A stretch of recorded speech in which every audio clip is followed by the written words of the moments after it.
Hello guys, good morning to all of you. This is Maggie Raj here and now we are going to get discuss about the wave. तो साथियों आज हम discuss करने जा रहे हैं तरंगे और इसमें सबसे पहले हम डिस्कस करेंगे यांत्रिक तरंगे, यांत्रिक तरंगों के प्रकार, फिर उनका एक्सप्लेनेशन। तो देखते हैं कि यांत्रिक तरंगे क्या होती हैं।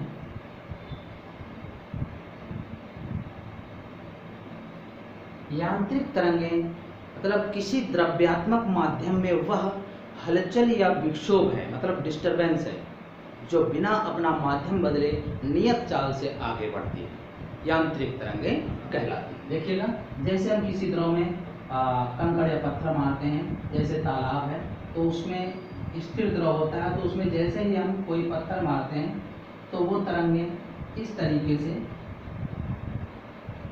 अंत बिंदु तक बढ़ती हैं, ठीक है ना। तो ये क्या है, एक नियत चाल से ये तरंगे आगे बढ़ती हैं। v का मतलब नियत, ठीक है ना। और माध्यम कैसा है,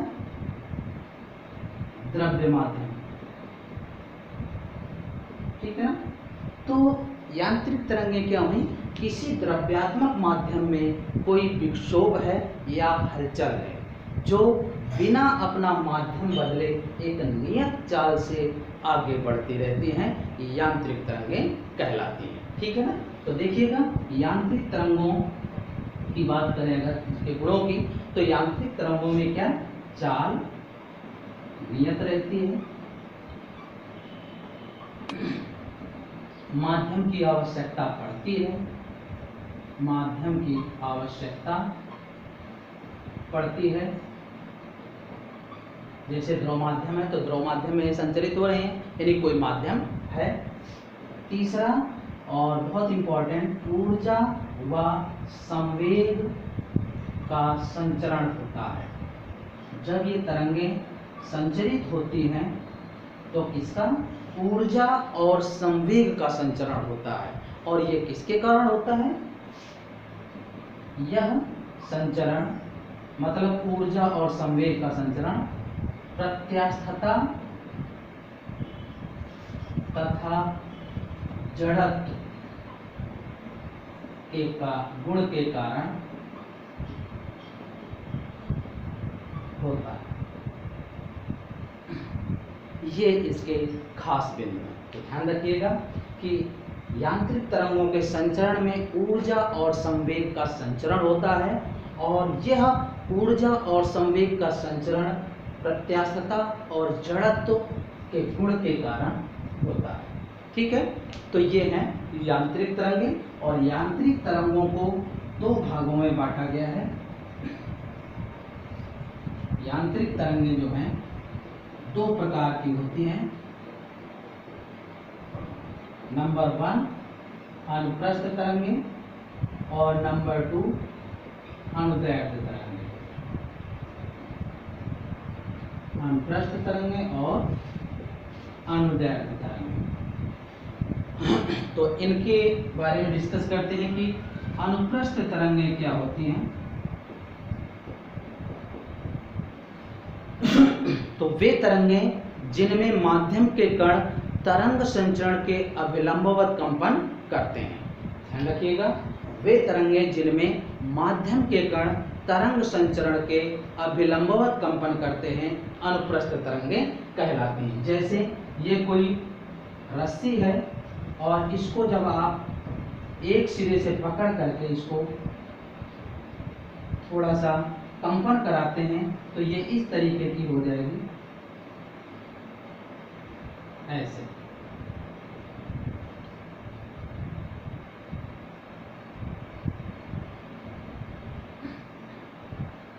ऐसी स्थिति आएगी। तो किसी डोरी में कंपन, और ये किस तरीके से देखिएगा, तरंग आगे की तरफ संचरित हो रही है, तरंग संचरण, और कंपन किधर हो रहे हैं, ये ऊपर को भी कंपित हो रही है, नीचे को भी कंपित हो रही है। तो ये है कंपन की दिशा। तो देखिएगा, कंपन ऐसे हो रहे हैं और तरंग ऐसे संचरित हो रही है। तो देखिएगा, तरंग संचरण और कंपनों के बीच में कितने डिग्री का कोण है, 90 डिग्री का। तो वे तरंगे जिनमें माध्यम के कण तरंग संचरण के अभिलंबवत या लंबवत कंपन करते हैं, अनुप्रस्थ तरंगे कहलाती हैं, ठीक है ना। अब अनुप्रस्थ तरंगे किसी डोरी में कंपन या द्रव पृष्ठ के ऊपर जो कंपन होते हैं वो भी अनुप्रस्थ तरंगे के फॉर्म में ही होते हैं। देखिएगा, ये अनुप्रस्थ तरंगे जो होती हैं श्रृंग और गर्त के रूप में ऐसे चलती हैं। ऊपर वाला श्रृंग होता है और नीचे वाला गर्त होता है। श्रृंग को हम क्रिस्ट बोलते हैं सी, और गर्त को हम ट्रफ बोलते हैं टी, इसलिए इनको सी और टी से डिनोट किया गया है। तो अनुप्रस्थ तरंगे श्रृंग व गर्त के रूप में आगे चलती है। तो ध्यान रखना, श्रृंग से श्रृंग तक की दूरी या गर्त से गर्त तक की दूरी तरंग दैर्ध्य होती है। ये है, ओके। इसी में से डिस्कस करेंगे हम। देखिएगा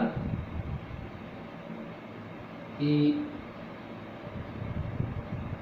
ये होता है आयाम, ए है आयाम, यानी जब अनुप्रस्थ तरंगें संचरित होती हैं तो कंपनों में, यानी जब तरंग उनमें कंपन होते हैं तो एक और अधिकतम विस्थापन क्या कहलाता है?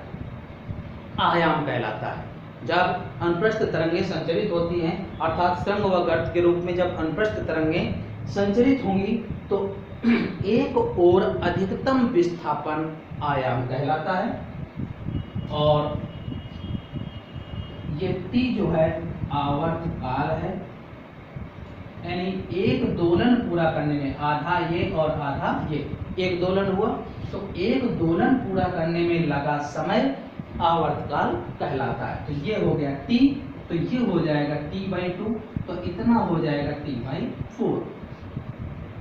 अब जो भी समय आपको निकालना है इसमें T/4 जोड़ते चलिए तो मिलता जाएगा। T/4 में T/4 जोड़ा T/2, T/2 में T/4 3T/4, फिर ये T/4 जोड़ने से T, फिर ये 5T/4, फिर T/4 जोड़ा तो 3T/2, फिर ये आ जाएगा 7T/4, फिर ये आ जाएगा 2T।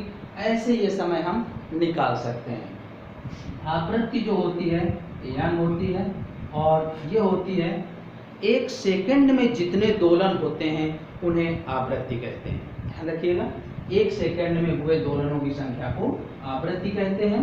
और इसमें संबंध होता है n = 1/t। ये कैसे आया कि माना t सेकंड में एक दोलन होता है, तो एक सेकंड में 1/t दोलन। और आप जानते हैं कि एक सेकंड में जो दोलन होते हैं उन्हें क्या बोलते हैं? n। तो n = 1/t। इस तरीके से ये संबंध आया, ठीक है ना। अब इसी तरीके से तरंग चाल व तरंग दैर्ध्य में संबंध, तरंग चाल व तरंग दैर्ध्य में संबंध।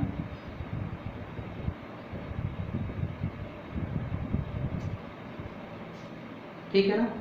देखिएगा कि माना कोई तरंग t सेकंड में लैम्डा दूरी तय करती है, तो एक सेकंड में कितना हो जाएगा? λ/t दूरी।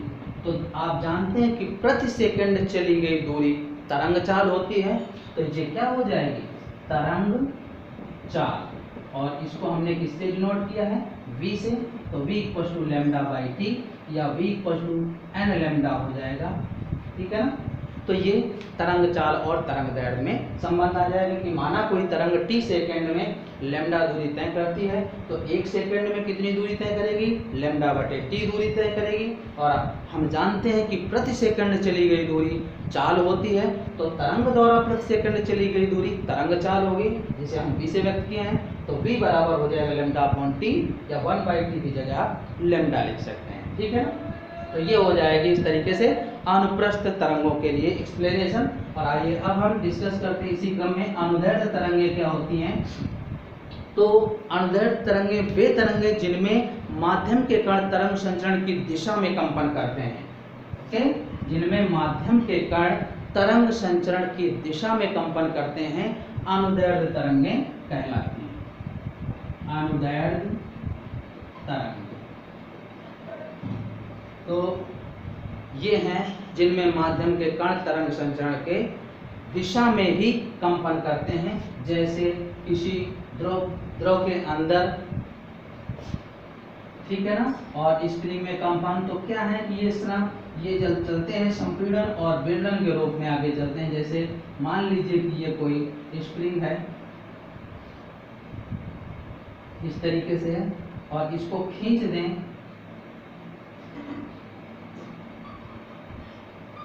इस तरीके से, तो ये संपीड़न और विरलन के रूप में, संपीड़न विरलन, संपीड़न विरलन ऐसे चलते हैं आगे, ठीक है ना। संपीड़न कंप्रीजन बोलते हैं और विरलन को डिप्रीजन बोलते हैं। तो C और D के रूप में आगे चलते हैं। तो यहाँ पर ध्यान रखिएगा कि इसमें इधर को हमने बल लगाया,